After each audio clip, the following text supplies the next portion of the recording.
So Dodge has been lying to us for the past 2 years to sell more Chargers and Challengers at insane market prices. Let's jump in the Hellcat and let's talk about what I mean.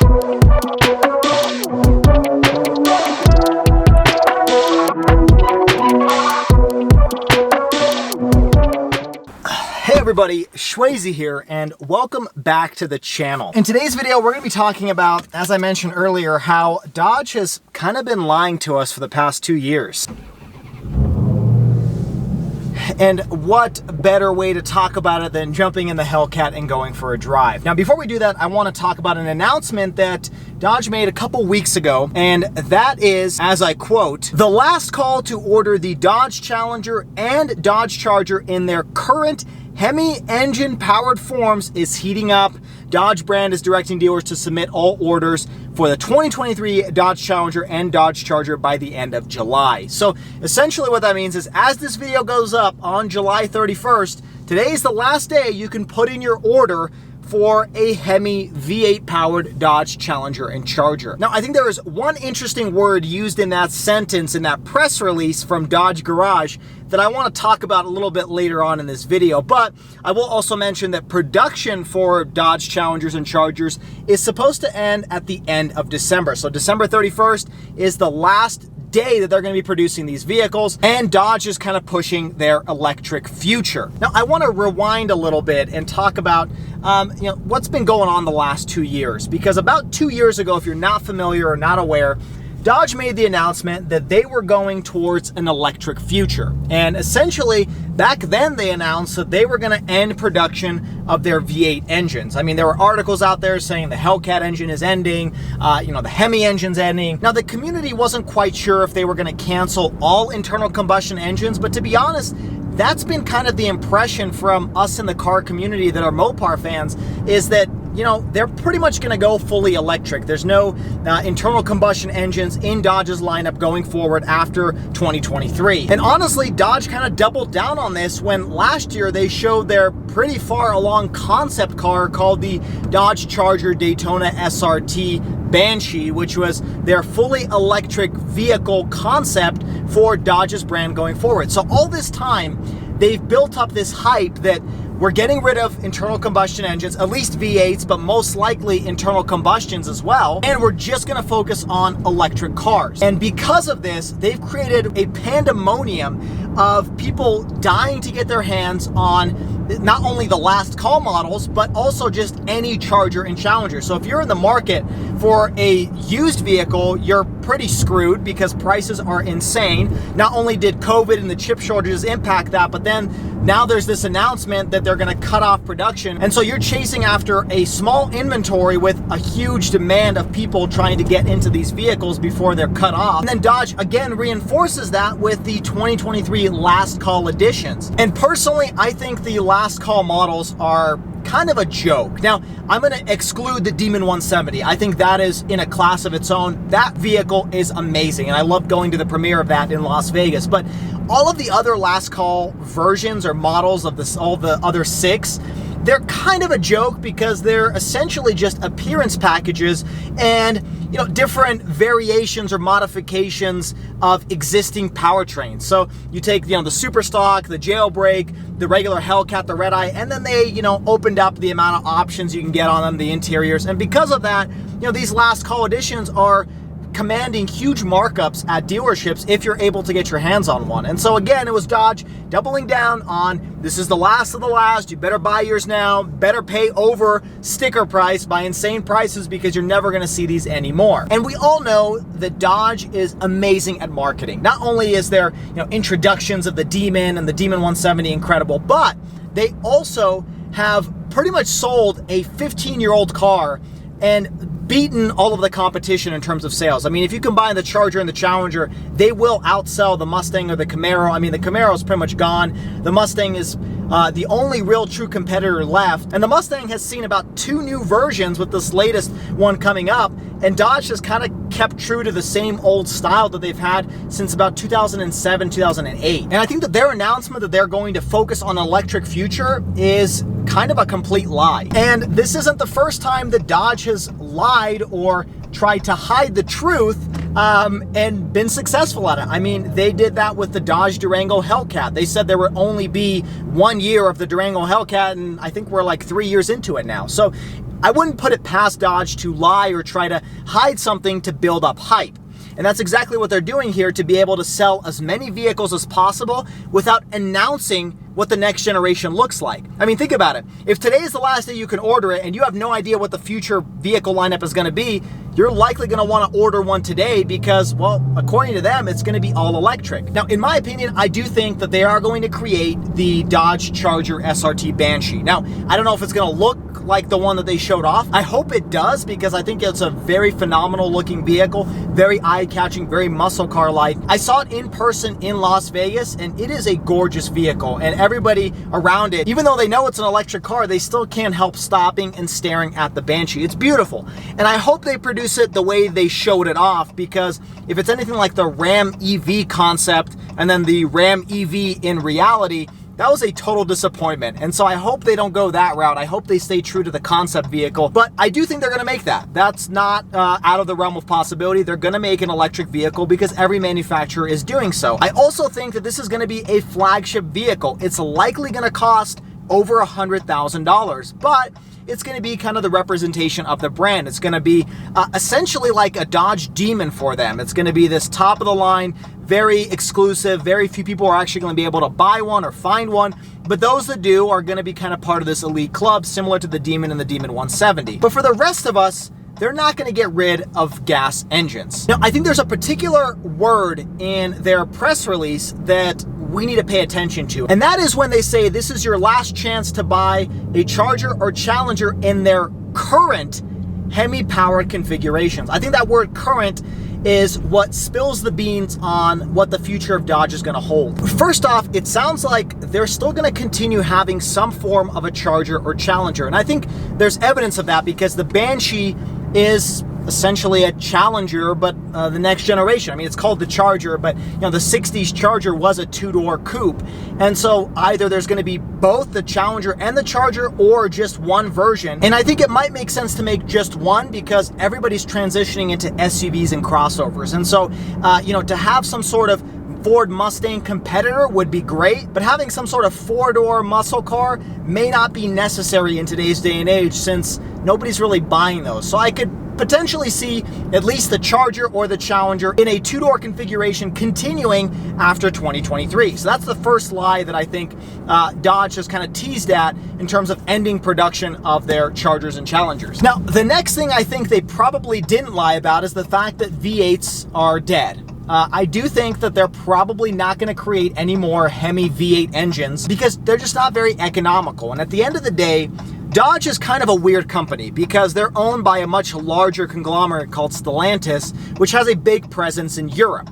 And unlike Ford and GM, where they can essentially make their own decisions, they have their own wallet that they can use, Dodge is kind of like the odd stepchild. They have a budget, of course, they have their own fleet of vehicles, but they essentially have to share or get approval from a lot of things from their corporate head being Stellantis. And with Stellantis having a large reach of cars internationally, they're gonna have to create platforms that can work across different brands. And V8s don't really fit anywhere outside of the United States. I mean, even look at a lot of the German competition. They're all, you know, 4 cylinders, V6s, hybrids, electric cars. There's not very many V8s left in German manufacturers, and the rest of Europe doesn't really need a V8 engine. So I don't see Stellantis allowing Dodge to spend hundreds of millions of dollars developing a new V8 engine. It just doesn't make any sense. At the same time, Dodge kind of has its hands tied with the US government and the fact that everything is heading towards higher MPG, electric future.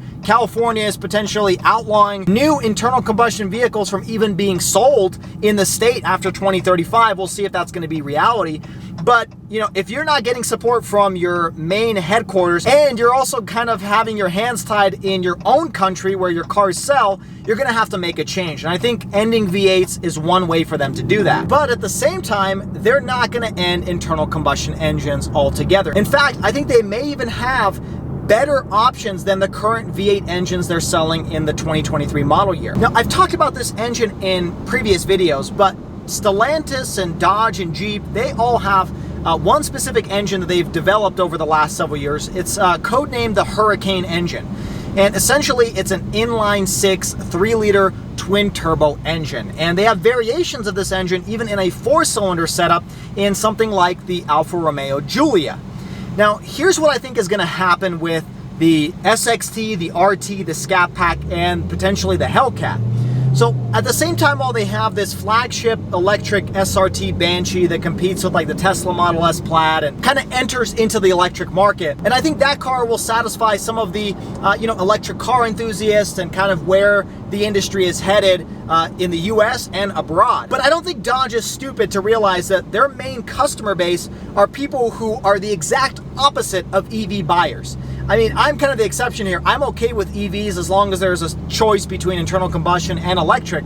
But the majority of Dodge owners are people who do not ever even want to consider an electric vehicle. And so if Dodge was truly going to say we're going fully electric, they're likely going to lose 70 to 80% of their entire customer base. I mean, that's the truth. Yes, they may gain some from other people who are EV enthusiasts, but at the end of the day, EV cars only make up about 6% of new vehicles in 2023. So I think what they're going to do is they're going to introduce this Hurricane engine in various platforms. And it makes sense because they have variations of this within Stellantis's umbrella. So instead of the V6 and the SXT, I have a feeling that whatever replaces the Charger or the Challenger, the 2-door coupe, or potentially even a 4-door sedan, that will come with the inline turbocharged 4-cylinder that's offered in the Alfa Romeo Giulia today. It is essentially a Hurricane engine, but with 2 cylinders chopped off. Produces a good amount of power, definitely comparable to the Pentastar V6.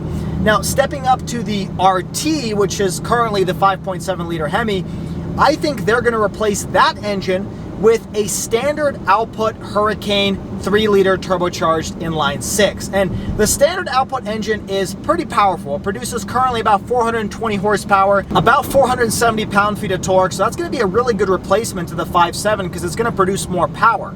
Now, I think the Scat Pack, or maybe they'll go back to the SRT name, I think that vehicle is going to have the high output version of the Hurricane. And in the high output version, the engine produces about 510 horsepower and 500 pound-feet of torque. So that's a little bit more powerful than the current 6.4-liter V8 Hemi that's in the Scat Pack today.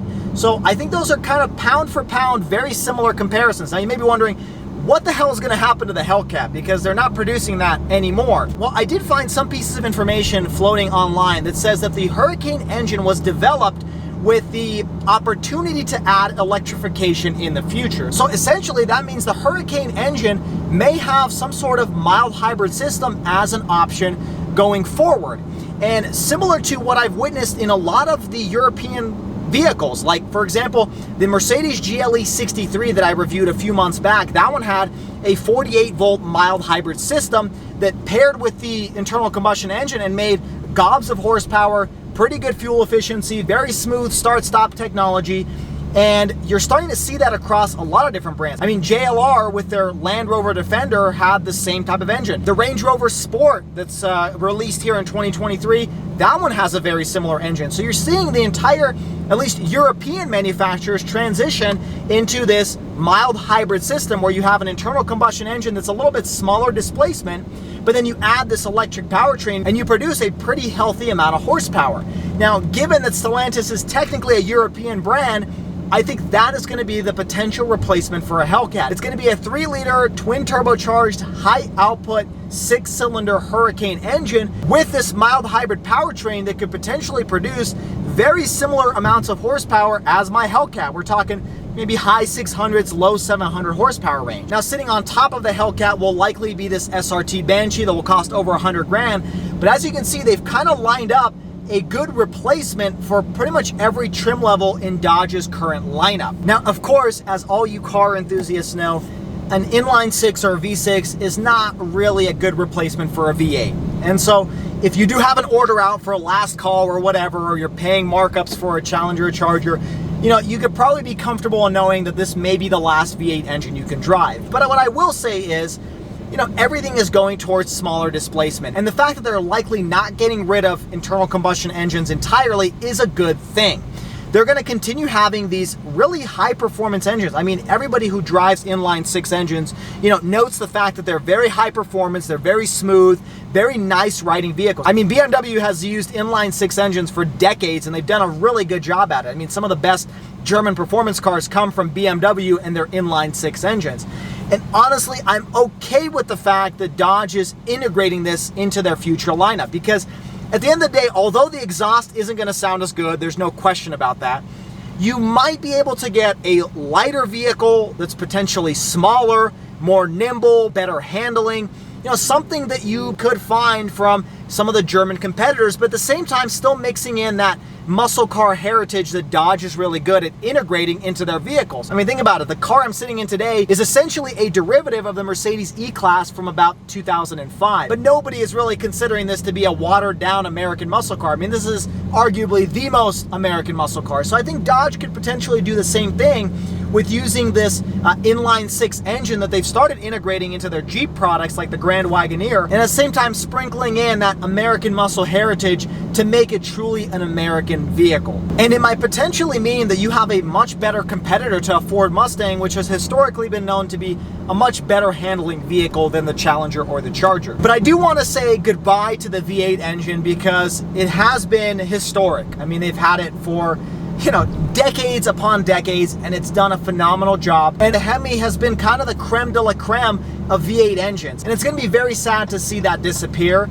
But at the same time, I'm happy that Dodge is likely not going for full electrification, because I don't think anybody is really ready for that. And I honestly don't think the technology is really ready for that. But to finish up this video, I think Dodge has fooled me, and I think many of you out there, into thinking that electric cars are their future. So you might as well pay insane prices for their cars today. And this is just another example of Dodge being Dodge. I mean, they know exactly what they're doing. They've strategically placed their, not only their names like The Last Call, but their concept car on display everywhere. I mean, they're trying to get into our heads to believe that this is it. And so you have to, as of today, buy the Dodge Challenger or Charger, because you're never gonna see one again. And I think that's an outright lie. But let me know your guys' thoughts on the future of Dodge, whether you think they're going to get rid of internal combustion engines entirely and essentially alienate their customer base, or are they really going to double down on some pretty advanced internal combustion technology just with a slightly smaller displacement. In either case, whether you're driving in your Challenger or Charger today, or you have one on order, or maybe you're just waiting for what's next, I do hope you guys enjoyed today's video. If you did, make sure you hit that like button and subscribe to the channel for all of the weekly videos, everything from Charger and Challenger content to car reviews in general. Also check me out on all the social media at Schwazy_. Until next time, everybody, I hope you stay Schwazy, stay healthy, have a wonderful day.